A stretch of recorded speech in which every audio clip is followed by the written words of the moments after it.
Député de Marseille, où il a succédé à Jean-Luc Mélenchon et proche du fondateur de LFI, il est le gardien de la maison insoumise, forte de ses 71 députés et de la ligne politique. C'est lui qui a négocié la répartition des sièges au sein du nouveau Front populaire en juin dernier, avec les socialistes, les écologistes, les communistes. Manuel Bompard est l'invité de LCP, lundi c'est politique.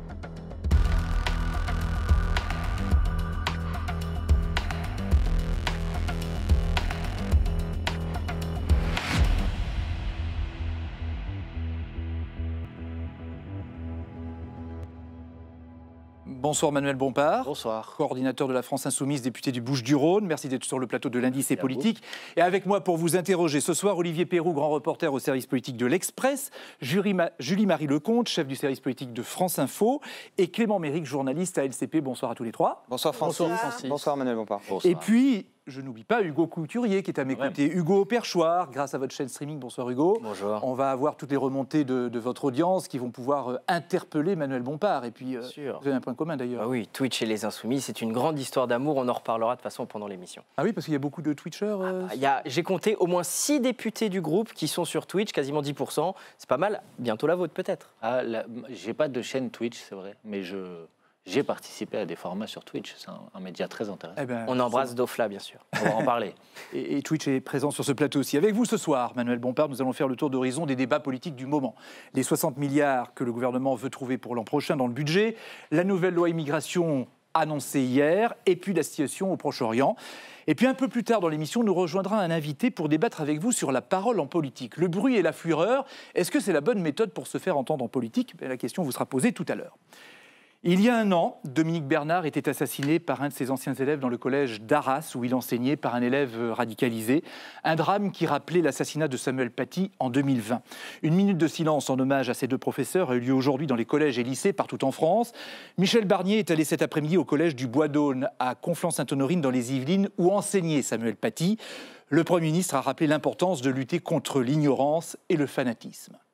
Ils ont eu le courage de défendre les valeurs de la République et de vouloir protéger leurs élèves. Aujourd'hui, on est là pour dire qu'on pense à leurs familles, à leurs proches, à toute la communauté éducative qui a été ébranlée. On ne les oublie pas. C'est pour ça qu'on est là, on ne les oubliera pas. Manuel Bompard, quand on s'attaque à un professeur, on s'attaque à la République?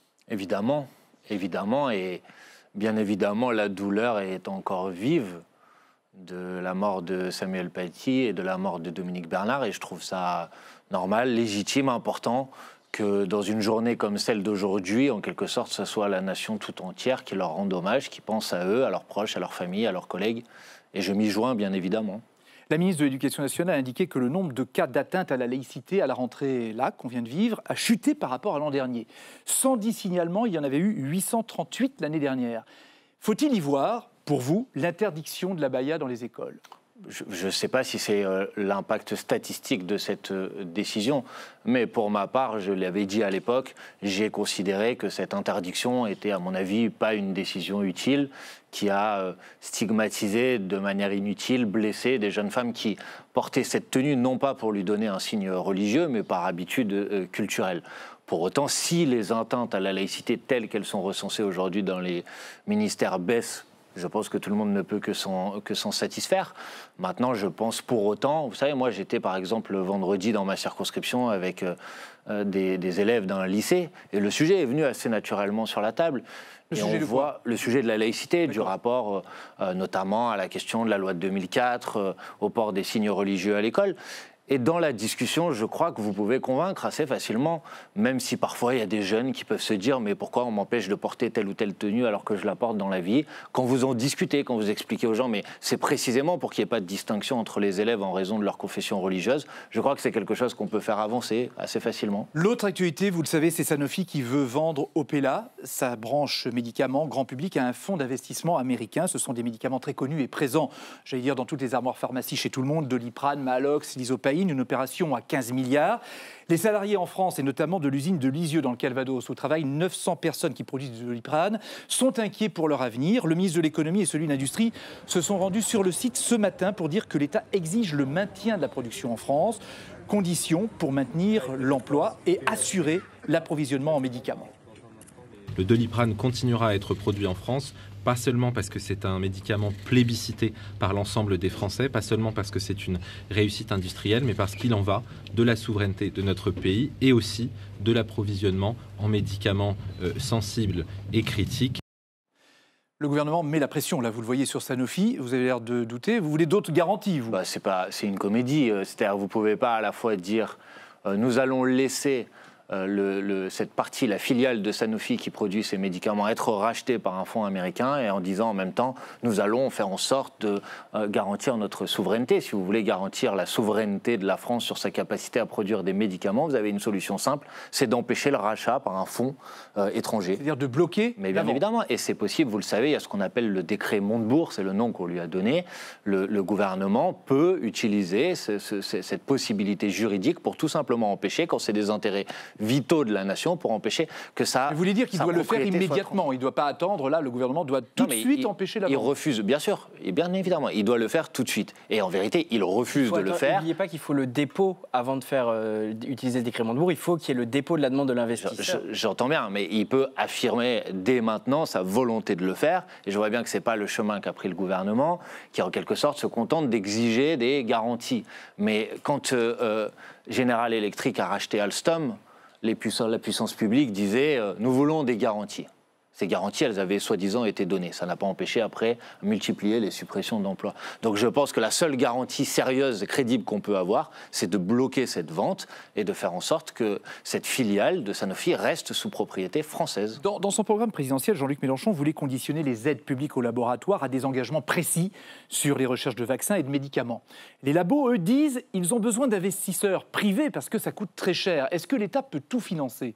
Ah non, l'État peut sans aucun doute pas tout financer, mais en l'occurrence, là, dans le sujet dont on est en train de parler, ça appartient déjà à un groupe privé et ce serait racheté par un fonds de pension américain. Par contre, oui, j'assume de dire, et c'était dans notre programme, qu'il faut ce qu'on appelle un pôle public du médicament, c'est-à-dire il peut y avoir un secteur privé de la production pharmaceutique, mais il y a un certain nombre de productions pharmaceutiques qui sont indispensables tout simplement pour garantir la santé publique. Et oui, je pense que la puissance publique peut jouer un rôle pour garantir cette capacité à soigner les Françaises et les Français, quelles que soient ensuite les stratégies industrielles, les stratégies d'optimisation ou de rentabilité des actionnaires de ces grandes entreprises. Pour vous interroger maintenant, Olivier Perroux, Julie-Marie Lecomte, Clément Méric et Hugo Couturier qui va intervenir au cours de l'émission. On va commencer d'abord par le budget. 60 milliards à trouver dans le budget 2025. Depuis ce matin, la Commission des finances de l'Assemblée nationale, présidée par Éric Coquerel, un des Insoumis, planche dessus. Alors ça passe ou ça casse, Clément ? Eh bien, on va en parler avec vous, Manuel Bompard. Rappelez peut-être d'abord la répartition des efforts réclamés par le gouvernement. 20 milliards de hausse d'impôts, 40 milliards de baisse de dépenses. D'abord, une question peut-être sur la façon dont vous, LFI, vous abordez ce débat parlementaire. Vous n'avez déposé que, j'ai envie de dire, 211 amendements. Vous ne nous aviez pas habitués à une telle sobriété. C'est presque 2 fois moins que les socialistes. Est-ce que ça veut dire que vous allez changer de stratégie dans ce débat ? Non, on dépose les amendements qui sont utiles dans le débat que l'on mène.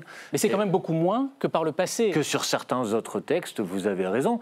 Mais tout simplement parce qu'on a préféré cibler nos amendements sur notamment des amendements de création de nouvelles recettes. Je reviendrai sur la stratégie parlementaire si vous voulez, mais le principe, le cadrage, on va dire, de la discussion pour nous, c'est que les 60 milliards d'euros d'économies que veut faire le gouvernement, d'abord, il faut quand même dire que c'est précisément les 60 milliards d'euros de recettes de l'État en moins par an depuis qu'Emmanuel Macron est arrivé au pouvoir. C'est exactement le même chiffre. Depuis qu'Emmanuel Macron est arrivé au pouvoir, l'État s'est assis sur 60 milliards d'euros de recettes. C'est la conséquence de la suppression. Mais sur la stratégie parlementaire, parce que c'est ce que vous demandez. Non, mais attendez, on a l'habitude de vous voir avec plein d'amendements, et puis là, il y en a moins. Là, ça donne presque le sentiment que vous laissez le leadership aux socialistes qui en déposent presque 2 fois plus. Vous êtes quand même assez... C'est assez amusant, cette discussion. C'est-à-dire, quand on dépose beaucoup d'amendements, on en dépose trop, et c'est un problème. C'est quoi votre stratégie ?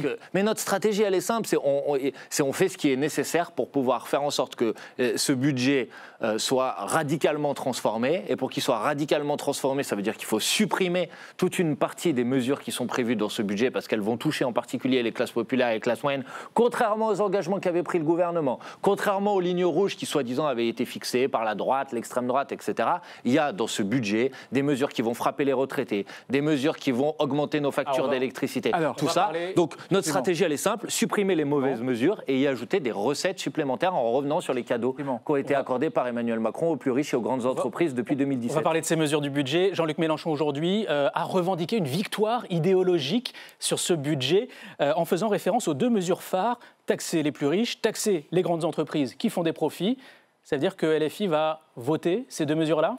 Toutes les mesures qui vont permettre de rompre avec ce qu'a été la doxa depuis qu'Emmanuel Macron est arrivé au pouvoir, c'est-à-dire non, surtout pas mettre à contribution davantage les plus riches ou les grandes entreprises, toutes les mesures qui vont dans cette direction, bien évidemment que... Si elles sont insuffisantes ?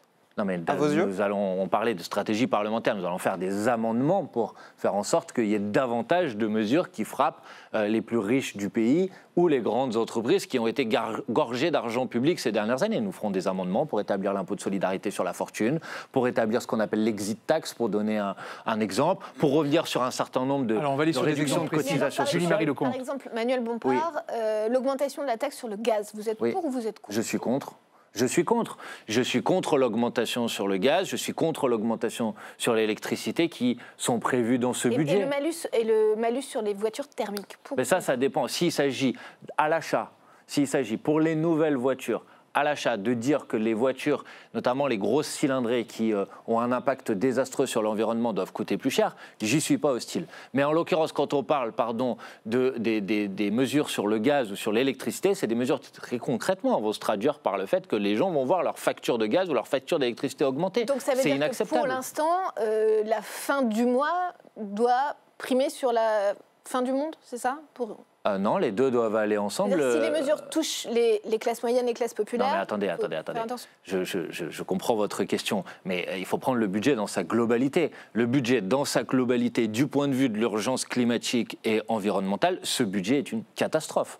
Les mesures, parce que vous pouvez dire qu'il va y avoir des mesures qui vont taxer un peu plus le gaz. Par exemple, il y a une réduction des moyens qui sont accordés à la rénovation thermique des bâtiments dans ce budget par rapport au budget de l'année précédente, alors que tout le monde dit qu'il faut augmenter nos efforts sur ce sujet. D'un point de vue écologique, ce budget est une catastrophe. Ensuite, je vous dis que les mesures écologiques qui doivent être mises en place ne peuvent pas se faire au prix de plus de difficultés sociales pour des catégories de la population qui souffrent déjà beaucoup des difficultés. Il va retrouver l'équilibre. Il va retrouver l'équilibre. Écoutez, l'équilibre, il est assez simple, monsieur Letellier. Les prix de l'électricité, ils ont augmenté de 40% depuis 2022. Voilà. Donc vous n'allez pas en plus aller encore dire aux gens votre facture d'électricité va coûter plus cher. L'électricité, mais comme disait Julie, sur les moteurs thermiques. Vous dites sur les moteurs thermiques, je vous ai répondu, je ne vous ai pas répondu par la négative.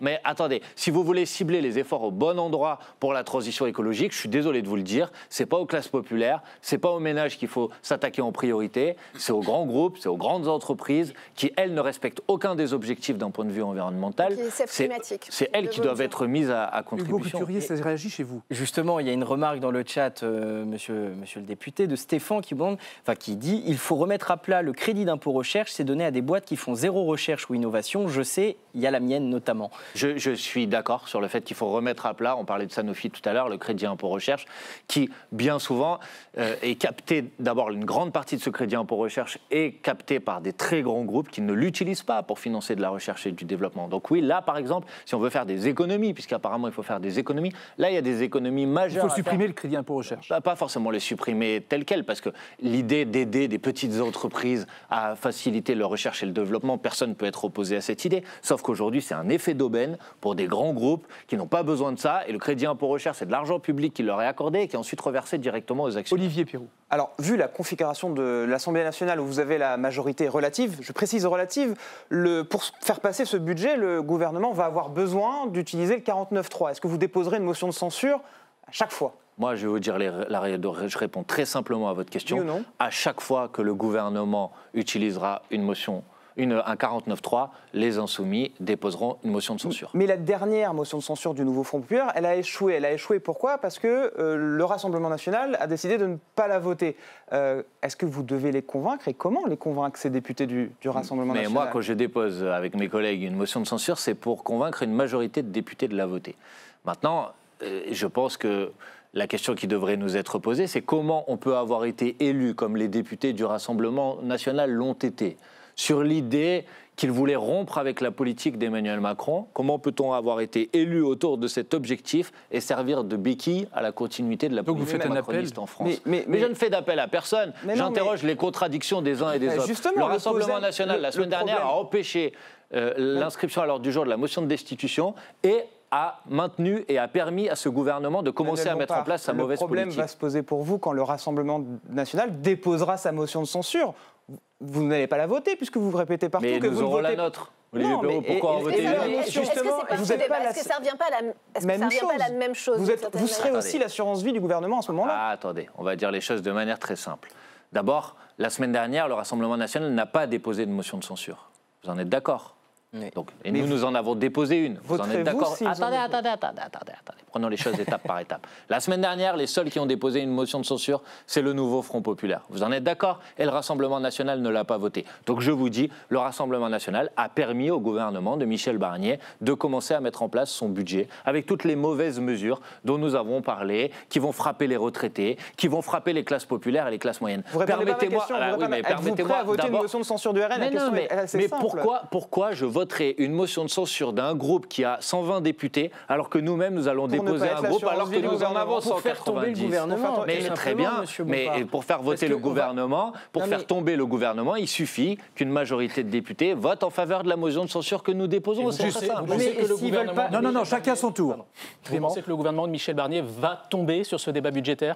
Je pense que le plus probable, c'est qu'il ne survive pas à l'examen du budget. D'abord parce qu'une motion de censure peut être adoptée, et puis par ailleurs, parce qu'on a quand même vu la semaine dernière à quel point les contradictions inhérentes à la majorité soi-disant relative qui soutient Michel Barnier sont très puissantes. J'ai entendu ce qu'a dit M. Attal, j'ai entendu ce qu'a dit M. Darmanin, qui sur un certain nombre de points du budget de Michel Barnier, qu'ils sont censés soutenir, ils critiquent et ils disent qu'il n'est pas question pour eux de le voter. Et la semaine dernière, l'élection d'Aurélie Trouvé à la présidence de la Commission des affaires économiques a quand même été la démonstration que la soi-disant coalition qui soutient Michel Barnier est déjà totalement chancelante. Vous avez dit tout à l'heure, à chaque 49.3, une motion de censure des Insoumis.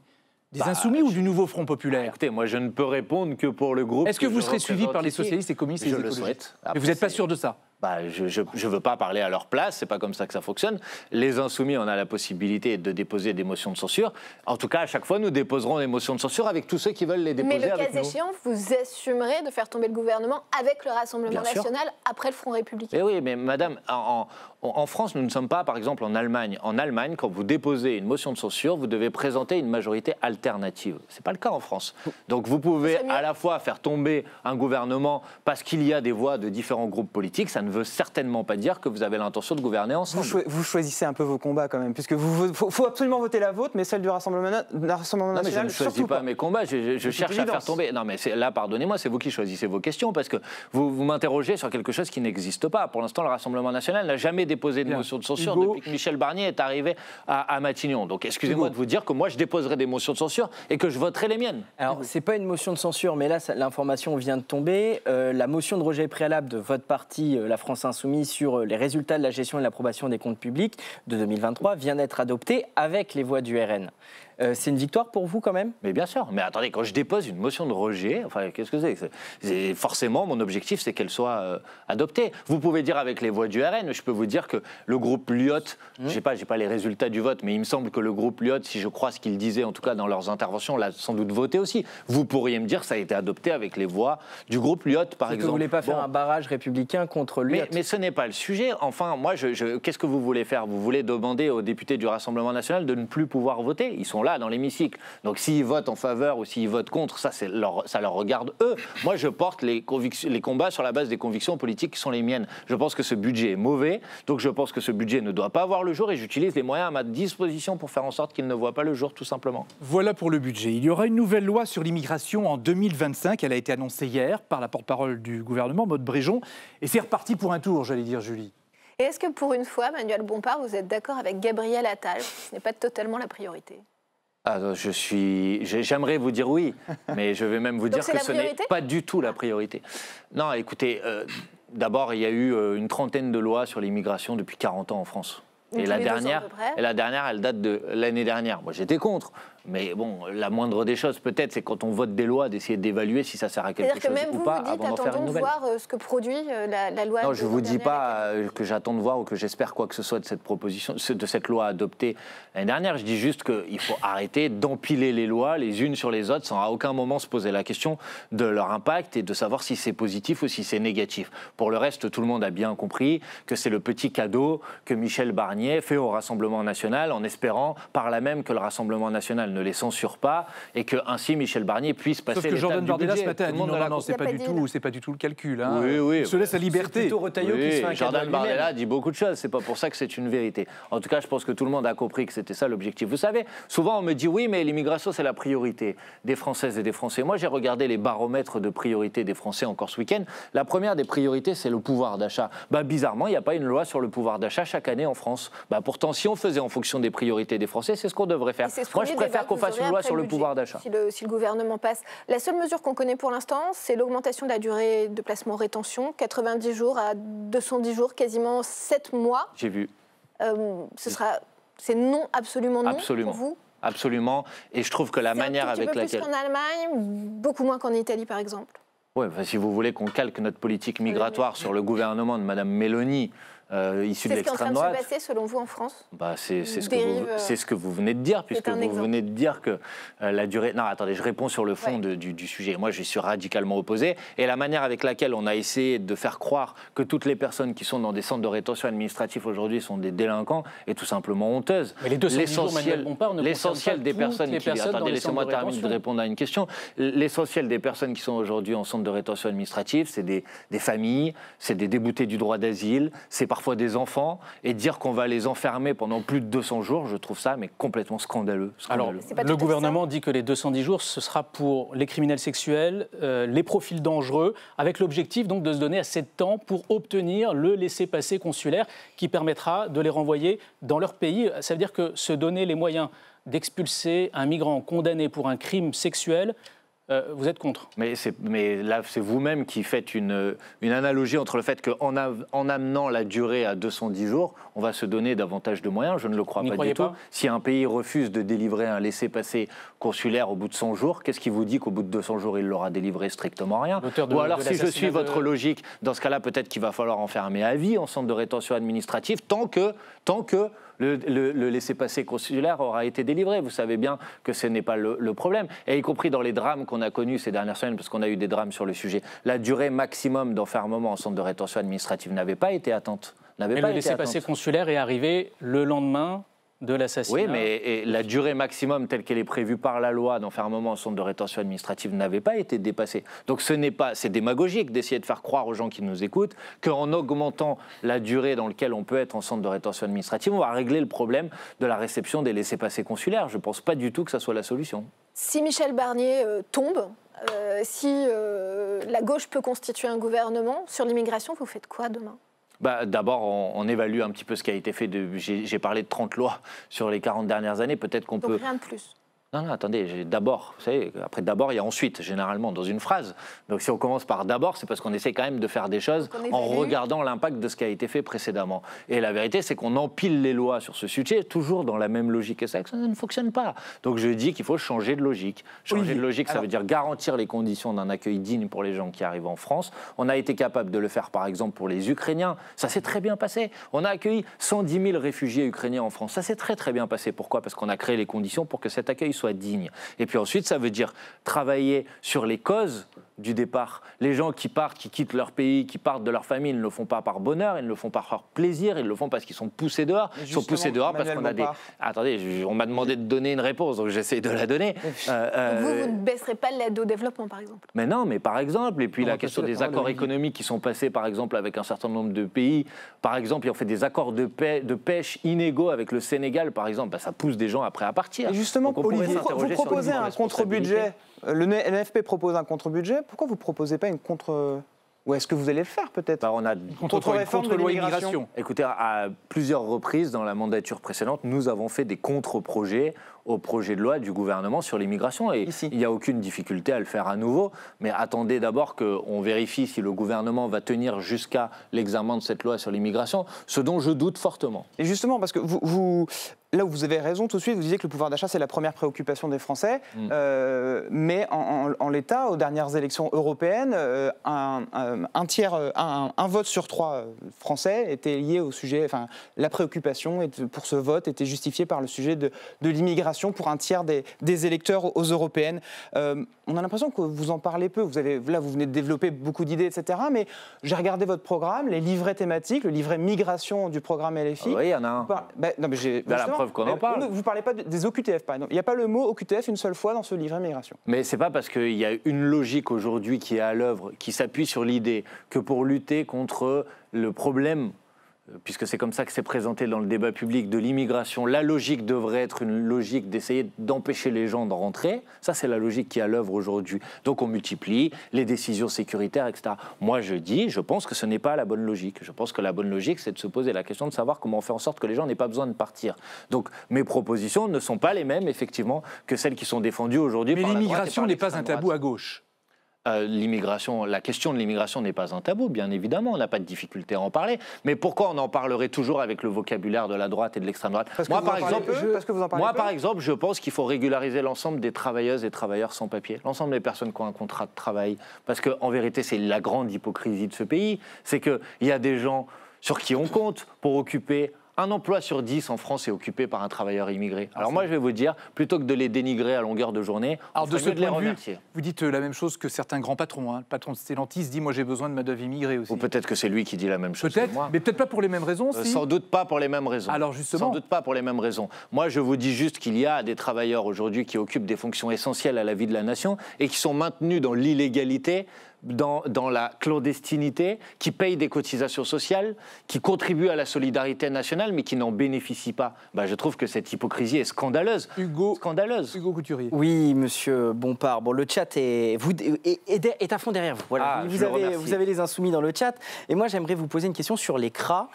On a vu plusieurs centres de rétention administrative. On a vu plusieurs de vos députés visiter des CRA, comme Antoine Léaumont ou Ercila Soudé. Les CRA, c'est les centres de rétention administrative. Exactement. Vous êtes terrible, vous, de parler en acronyme. On ne comprend rien. Alors allez-y. C'est ça Twitch. Non, justement, certains militants de gauche ont pris à partie Antoine Léaumont du fait qu'il soit allé visiter des CRA en disant que c'était scandaleux, qu'il ne faut pas tolérer les CRA. Les centres de rétention administrative. Oui, encore une fois. Pour vous, est-ce que vous êtes pour la suppression des centres de rétention administrative? Et il y avait une autre question qu'on vous demandait, quid des OQTF? Est-ce que vous êtes pour une refondation du système, une refondation du système des OQTF? Il y a beaucoup de questions là. D'abord, je veux dire que des parlementaires fassent valoir leur droit de visite, comme ils le font, on a la possibilité en tant que parlementaire d'aller visiter des prisons ou d'aller visiter des centres de rétention administrative. C'est précisément avec l'objectif de vérifier les conditions de détention. Donc que certains critiquent le fait qu'un député aille visiter les conditions de rétention dans les centres de rétention administrative me semble assez particulier. Pour le reste, oui, moi je suis pour une refonte du système des OQTF. On voit bien aujourd'hui qu'on délivre en France à tour de bras des OQTF qui, la plupart d'entre elles, ne sont pas exécutées, et je pense que c'est un mauvais système. Or, j'observe qu'on est toujours dans la même idée. Encore une fois, c'est toujours la même logique. Par exemple, est-ce que vous savez que la durée de détention dans les centres de rétention administrative a déjà été durcie 8 fois par la loi? Déjà 8 fois. Et pourquoi le faire une 9e fois va-t-il régler quelques problèmes? Et sur la suppression des CRA, vous n'avez pas répondu. Pour ou contre? Moi, je pense que l'enfermement dans les centres de rétention administrative, par exemple, je sais qu'on enferme aujourd'hui des mineurs. Nous, on avait porté des amendements pour dire ça, c'est inacceptable, franchement. Mais sur la suppression de ces centres de rétention administrative, c'est pas ce qu'il y a dans notre programme à ce stade. Mais certains à gauche le réclament. Je sais, et je comprends aussi la logique qui consiste à le réclamer, parce qu'encore une fois, c'est pas dans votre programme. Comme je l'ai dit tout à l'heure, on fait croire aux gens que si vous êtes dans un centre de rétention administrative, aujourd'hui, vous êtes un délinquant. Vous n'êtes pas un délinquant. Vous êtes juste une personne qui a été déboutée du droit d'asile. C'est pas des gens qui ont violé la loi, pas du tout. Ce sont des gens qui se retrouvent dans une attente de retour dans leur propre pays. Donc les traiter comme des délinquants, c'est scandaleux. Clément. Un mot sur Bruno Retailleau, qui a multiplié les déclarations depuis sa nomination au ministère de l'Intérieur. Est-ce qu'il fait toujours partie de l'arc républicain à vos yeux? Écoutez, pour moi, il n'en a jamais fait partie. À partir du moment où vous êtes ministre de l'Intérieur, après avoir dit, par exemple, puisque c'est les propos que M. Retailleau avait utilisés, qu'il y avait en France des Français de papier qui est précisément le vocabulaire qui est traditionnellement celui de Jean-Marie Le Pen. Ou quand vous avez dit qu'il y aurait en France des gens qui sont dans une régression vers des origines ethniques, je cite la phrase qui a été employée par Bruno Retailleau, excusez-moi de vous le dire, peut-être que ça va choquer, mais parler à propos de personnes de régression vers des origines ethniques, ça s'appelle tout simplement du racisme. Et ben, je pense que quand on est raciste, on n'est pas dans l'arc républicain. On va parler maintenant du conflit au Proche-Orient qui s'étend au Liban, où Israël dit vouloir combattre le Hezbollah. Mais entre les deux, il y a les soldats de la FINUL, ce sont les casques bleus de l'ONU, justement là pour assurer la sécurité à la frontière entre le Liban et Israël depuis 40 ans. Olivier, c'est évidemment une question aussi centrale en ce moment. Et notamment en termes de diplomatie. Alors vous venez de le rappeler, dimanche 13 octobre, 2 chars ont enfoncé le portail d'une base des casques bleus de la FINUL au Liban. Quelques jours plus tôt, c'était l'armée israélienne qui blessait 5 casques bleus de cette force d'interposition. Quelles sanctions diplomatiques réclamez-vous contre le gouvernement israélien? Des sanctions économiques contre le gouvernement de M. Netanyahou. On a été capable de le faire à l'égard du régime russe après l'invasion russe en Ukraine. La suspension de l'accord de coopération économique qui existe aujourd'hui entre l'Union européenne et Israël. C'est un des accords les plus avantageux pour Israël qui peut exporter ses produits au sein de l'Union européenne sans quasiment aucun droit de douane. Donc vous avez là un levier d'action et la décision de décréter un embargo sur les livraisons d'armes. Voilà comment on peut agir concrètement, sinon on fait du bruit avec sa bouche. Et je trouve que le gouvernement, la diplomatie française fait du bruit avec sa bouche. On va écouter Emmanuel Bompard à ce propos, le président de la République qui s'est exprimé justement récemment 2 fois de suite sur le sujet. Il est donc tout à fait inacceptable de voir les troupes de la FINUL visées délibérément par les forces armées israéliennes. Nous le condamnons, nous ne le tolérons pas et ne tolérons pas que cela se reproduise.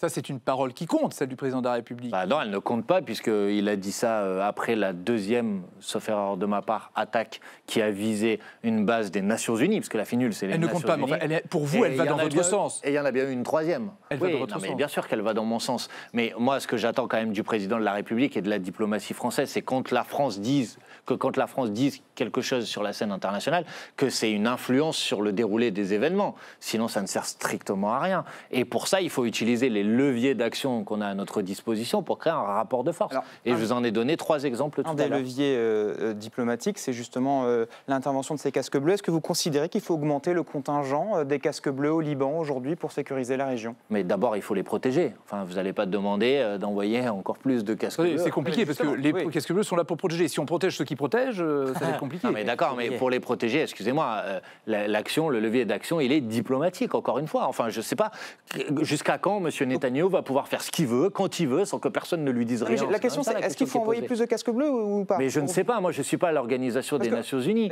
Mais je vois bien...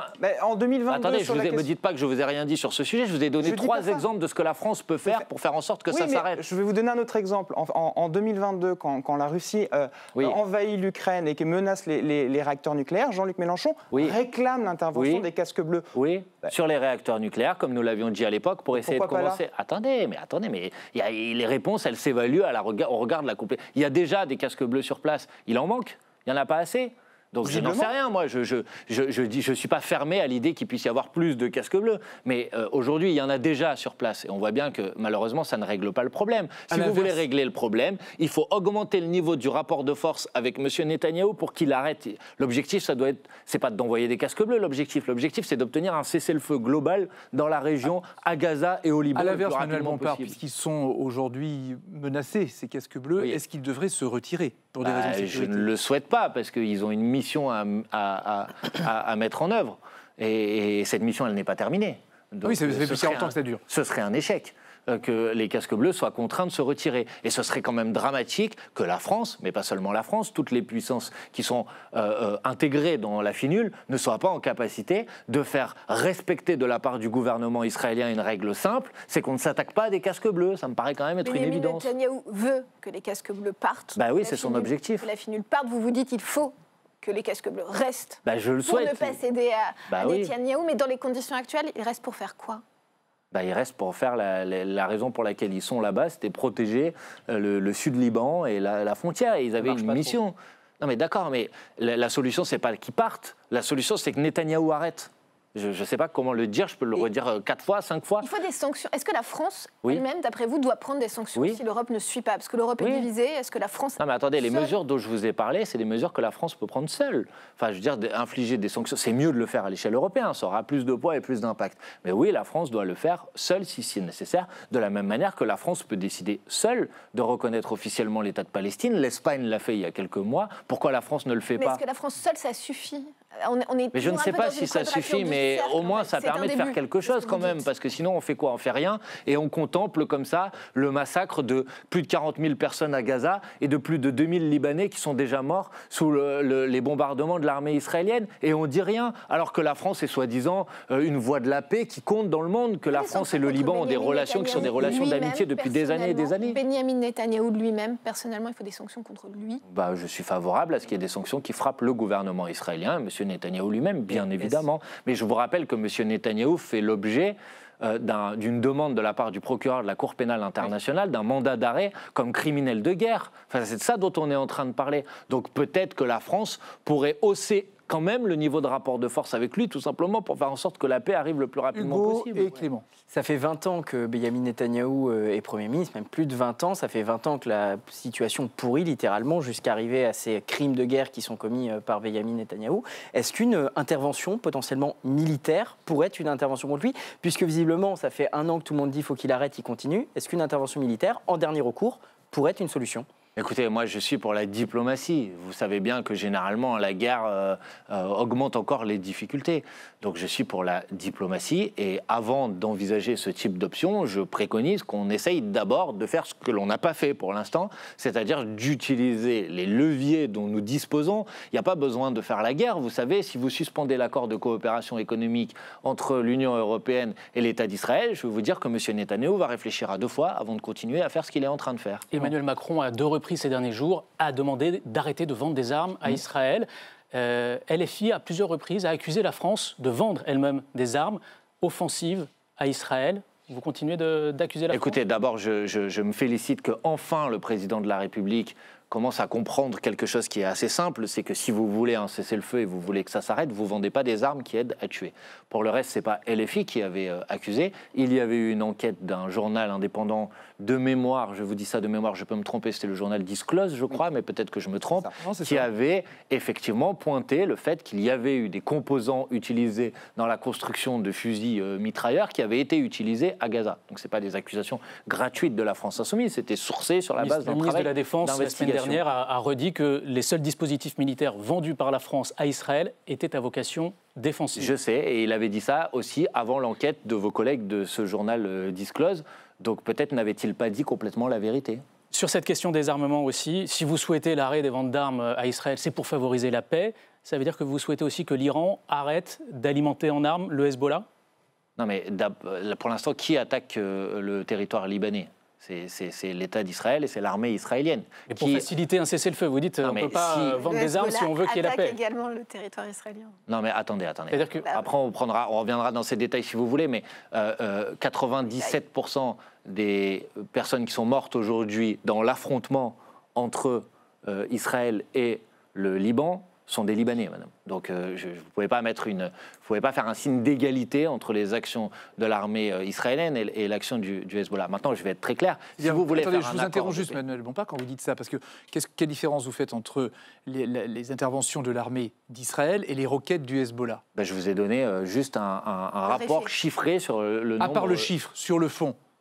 D'abord, si vous voulez, on va reprendre l'histoire depuis le début, mais ça va nous prendre un petit peu de temps. Mais le droit à la sécurité d'Israël, par exemple. Mais moi, je vais vous dire les choses de manière très simple. Moi, je suis pour qu'on crée les conditions de la paix, c'est-à-dire la possibilité d'avoir un État palestinien, d'avoir la possibilité pour Israël de vivre en paix et en sécurité. Et de se défendre. Et de défendre l'intégrité territoriale et la souveraineté du Liban. Ça doit être notre objectif. Et aussi, même chose pour Israël, l'intégrité d'Israël.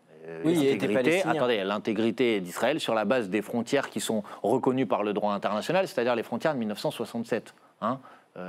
ces frontières-là qui sont reconnues par le droit international. L'objectif, ça doit être d'arriver à cette solution. Si vous voulez arriver à cette solution, donc c'est un accord de paix, et bien évidemment que dans un accord de paix comme celui-ci, il doit y avoir des garanties de sécurité pour les différentes parties. J'ai pas de difficulté avec ça. Mais le point de départ, c'est un cessez-le-feu global. Le point de départ, c'est le respect du droit international, c'est-à-dire qu'Israël doit se retirer des territoires occupés illégalement en Cisjordanie. Parce que parfois on nous dit c'est le Hezbollah, puis après on nous dit c'est le Hamas. Mais excusez-moi, en Cisjordanie, il n'y a ni le Hamas ni le Hezbollah. Et pourtant il y a encore des morts. Pourquoi ? Vous voyez, là, tout le raisonnement, toute la stratégie de communication de l'armée israélienne qui vise à essayer de justifier ses interventions militaires par le Hamas à Gaza et par le Hezbollah au Liban, elle ne tient pas en Cisjordanie. Et donc sur la question de Clément, l'Iran doit arrêter aussi de fournir en armes le Hezbollah. Mais si vous voulez obtenir le désarmement du Hezbollah comme un objectif et le renforcement de l'armée libanaise, qui à mon avis doit être notre objectif à tous, la condition sine qua non pour y parvenir, c'est un cessez-le-feu, bien évidemment. Et le respect du droit international par toutes les parties. Hugo, et en l'occurrence par l'État d'Israël qui aujourd'hui ne le respecte pas. On va parler d'autre chose. Réponse rapide sur le sujet, sur le difficile les réponses rapides sur un sujet compliqué comme celui-là. Mais dites-moi. Mais sur le groupe d'études d'amitié, France-Palestine, on sait que c'est en travail. Est-ce que maintenant que vous êtes majoritaire au bureau, vous avez des dates sur la mise en place de ce groupe d'amitié France-Palestine ? Moi, je souhaite que ce groupe d'amitié, je ne suis pas membre du bureau de l'Assemblée nationale, mais je souhaite que ce groupe d'amitié puisse voir le jour le plus rapidement possible. C'est juste incompréhensible que ce groupe d'amitié n'existe pas aujourd'hui. Au-delà de ça, vous avez d'autres remontées sur votre chaîne ou tout à l'heure? On reviendra tout à l'heure vers vous. Alors, en tout cas, maintenant, on va accueillir face à vous, Manuel Bompard, un homme de parole. Et vous le savez, la parole en politique, c'est primordial. Ça compte. Face à vous, Manuel Bompard, une tête bien faite aux multiples facettes. Passeur de savoir d'abord, normalien, agrégé de lettres, diplômé de Cambridge et de Sciences Po. Il est docteur en littérature et philosophie, maître de conférences. Passeur de textes aussi, metteur en scène, dramaturge et écrivain, 45 spectacles à son actif, fondateur du Centre des Arts de la Parole. Je fonde le Centre des Arts de la Parole avec cette mission essentielle, se parler plutôt que s'entretuer. Se parler pour se relier. Un projet décliné en manifeste avec ce livre, Il faut voir comment se parle, un diagnostic sombre sur l'état de santé de la parole aujourd'hui, car nous parlons de plus en plus, mais de plus en plus mal, le clash plutôt que le dialogue. Le mal vient de plus loin que les réseaux sociaux. Je pense que c'est une tendance de fond. Je pense que c'est lié à l'accélération du temps, c'est-à-dire qu'il s'agit de plus en plus de réagir, de rebondir, et la parole prend du temps, demande de l'élaboration, de la nuance. Cas d'école, l'examen de la réforme des retraites à l'Assemblée il y a 1 an et demi. Il suffit de se retourner sur les semaines passées, dans un lieu qui est censé porter la parole au plus haut, l'Assemblée nationale. L'Assemblée asociale est un joli lapsus. Voilà, l'absence de parole commune possible, c'est la fin de la société et la fin d'un espace commun. Un constat qu'il portera aux États généraux de la parole jeudi prochain.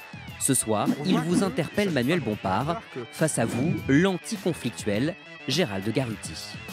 Et bonsoir Gérald Garuti, venez, on vous accueille sur ce plateau de l'Indice et politique. Bonsoir, merci d'être avec nous. Merci. Je vous laisse vous installer face à Manuel Bompard, avec qui vous allez parler de politique, ou plus exactement du bien parler en politique. On parle des fois du bien manger, du bien boire, là on va parler du bien parler, c'est ça?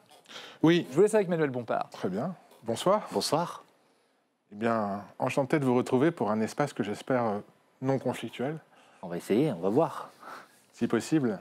Je suis content de vous rencontrer parce qu'on a pu dire que la politique, c'est l'art de se choisir des ennemis. Je voudrais vous demander s'il est possible en politique de raisonner autrement. Moi, j'ai jamais considéré mes adversaires politiques comme des ennemis. J'ai jamais utilisé ce terme d'ailleurs. Par contre, la politique, la démocratie, c'est aussi la nécessité de choisir entre des options politiques différentes. Et donc, il y a des adversaires politiques, il y a parfois des concurrents, mais des ennemis, non, moi, j'utilise pas ce terme. Parce que moi, ce qui me frappe aujourd'hui dans cette situation, c'est qu'on est arrivé à une situation d'opposition généralisée, de conflits, de clash assez systématiques.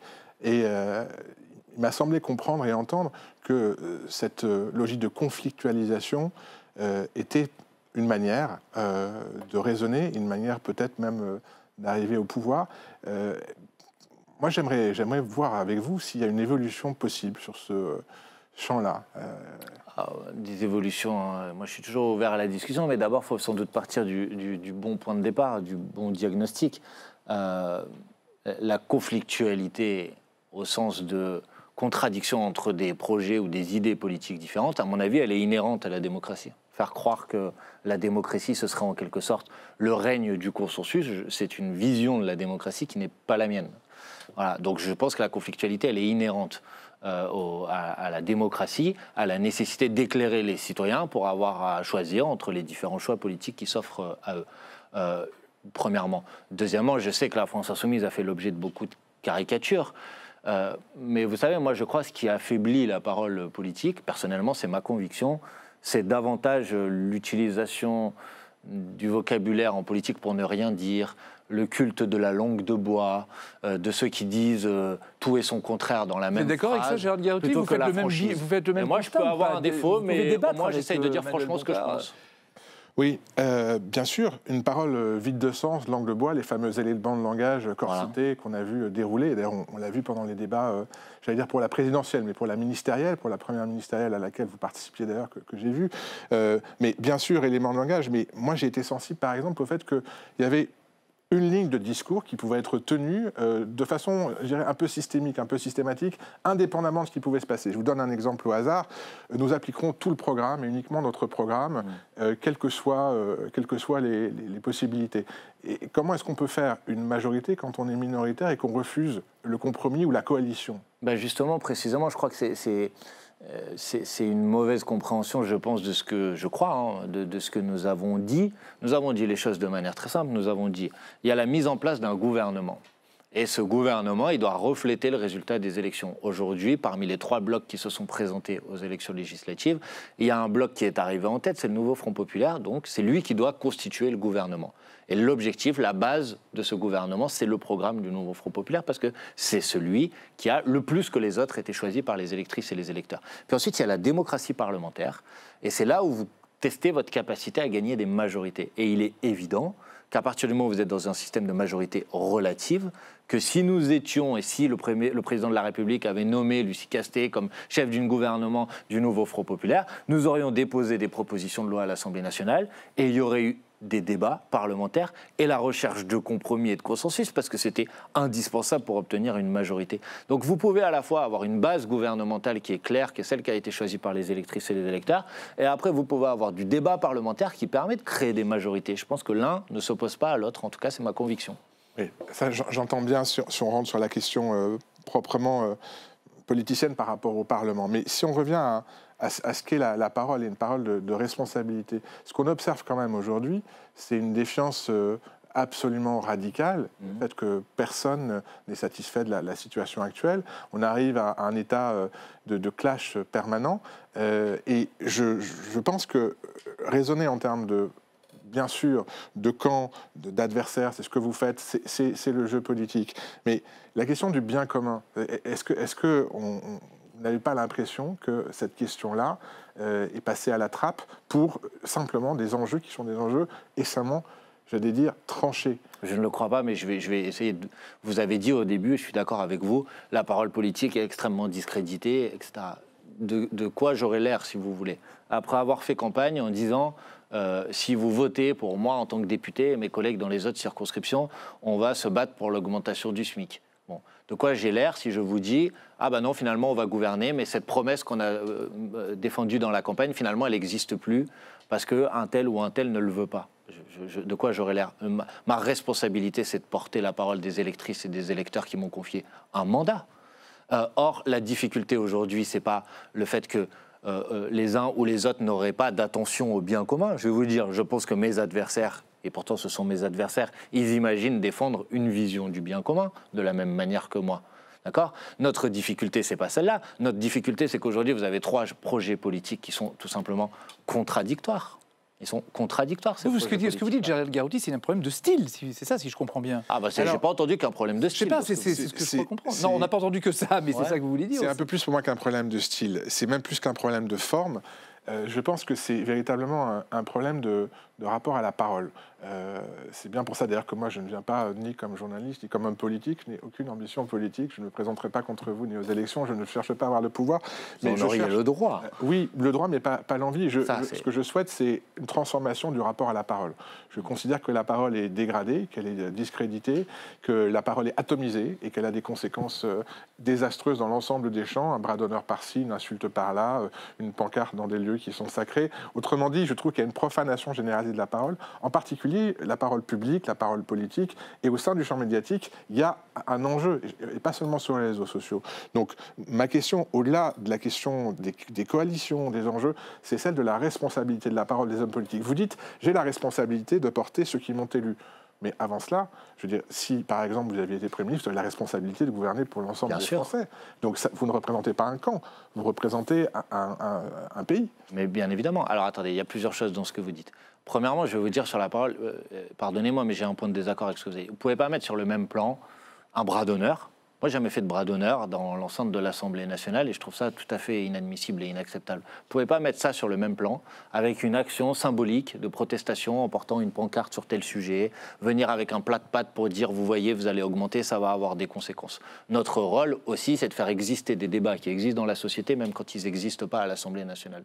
Moi, mon rôle, c'est aussi de porter la parole de ceux qu'on n'entend jamais dans les médias, à la télévision, et de le faire, y compris parfois en utilisant des moyens qui peuvent être des moyens qui créent du débat et de la discussion. C'est pas la même chose que la grossièreté, l'injure.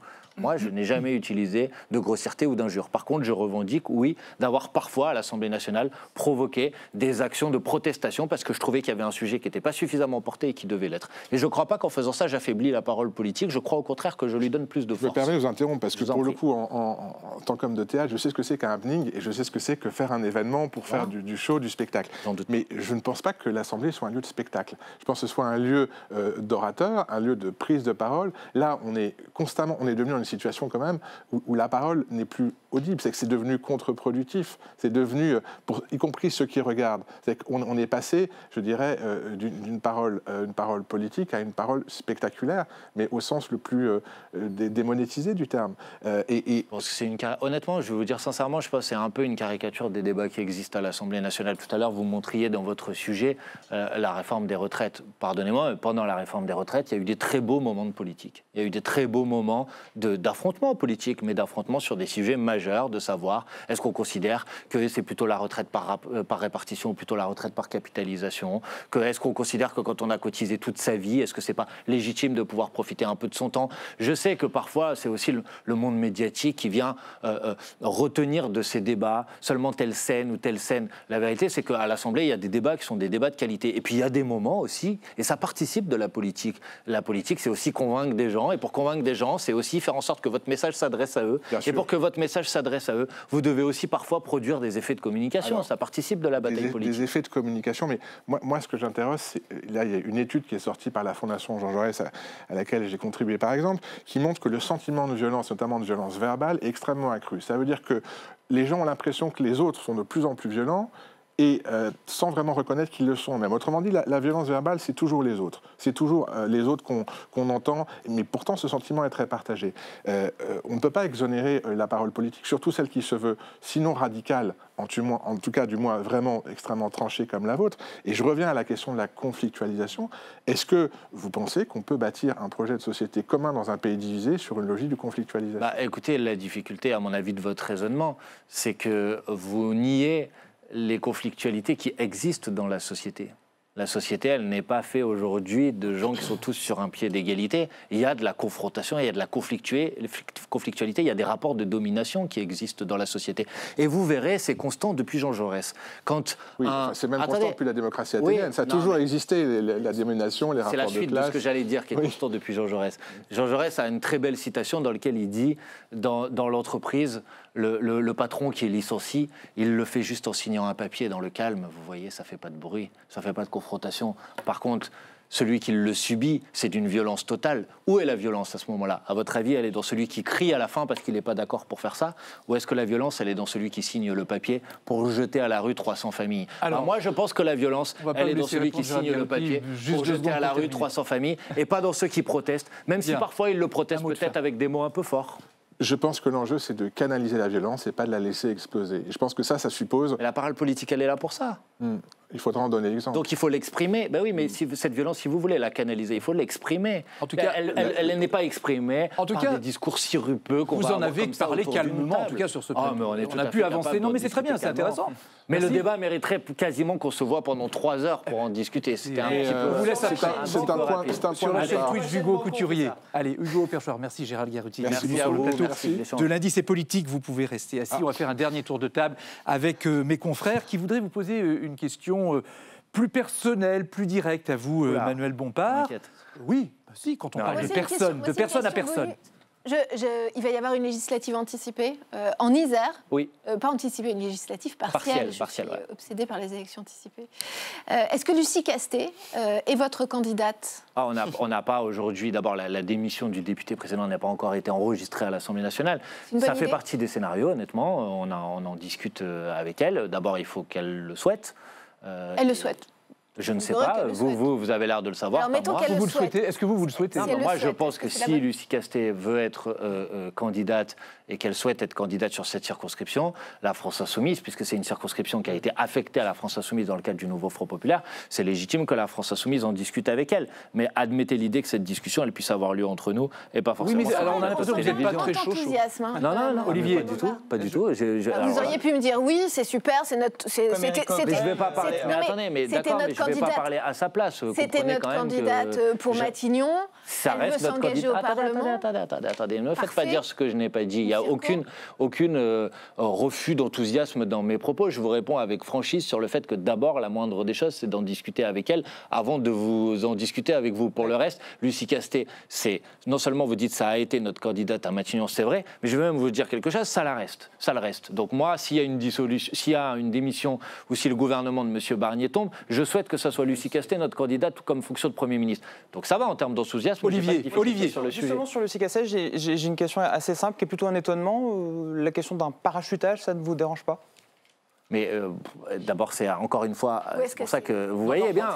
Est-ce que d'enthousiasme, peut-être ? Mais pas du tout. Je dis que j'en discute avec elle. Je ne sais pas si elle souhaite être candidate. Et pour le reste, quand on est candidat à l'Assemblée nationale, on représente le peuple dans sa globalité. Pas que ses électeurs, comme vous veniez de le dire. Une petite question. Juste une question. Je suis d'accord avec ça. Manuel Bompard, si Lucie Castet était candidate en Isère, elle devrait être candidate de la France Insoumise ou du Nouveau Front Populaire ? Non, je souhaite qu'elle soit dans ce cas de figure-là, candidate du Nouveau Front Populaire, bien évidemment, mais à travers une circonscription, qui est une circonscription qui, dans l'accord que nous avions passé ensemble, donc ensuite qu'elle siège dans votre groupe. Insoumise. Ah, ça me paraît nécessaire, oui, bien sûr. Pourquoi ? Dernière chose, Clément Méric. Oui, peut-être une question sur l'avenir du Nouveau Front Populaire. Je ne sais pas si on a le temps. Non, votre question à vous. Allez, une question plus personnelle. Alors, allez. Est-ce que les modèles de substitution pour l'optimisation globale de forme en aérodynamique avec méthode locale sans paramétrisation vous manquent parfois ? J'ai cité le titre. Donc ça, c'est le thème de la thèse de mathématiques, c'est ça. Voilà, mathématiques appliquées à l'aéronautique, parce que j'ai vous avez fait. Ça vous manque ? J'ai pas le temps. Ça n'a pas le temps de me manquer. Voilà, je sais pas comment vous dire. Vous êtes passé à autre chose. Je suis dans. Non, après, c'est un métier que j'ai beaucoup apprécié. Je reste très intéressé par ces questions-là. Mais mon engagement politique, il est assez total pour être... Pour conclure, Hugo Couturier, pour conclure. La division, en fait. La multiplication aussi et la soustraction. Mais j'essaye de faire plutôt des additions et des Hugo Couturier pour des divisions et des soustractions. Voilà. Oui, j'en profite, comme on est diffusé sur Twitch devant plus de 200 personnes. Est-ce que vous savez le surnom que vous donnent les streamers de gauche sur la plateforme ? Ouais, je sais. Cranidos. Ouais. Ça vous évoque quoi, ce surnom ?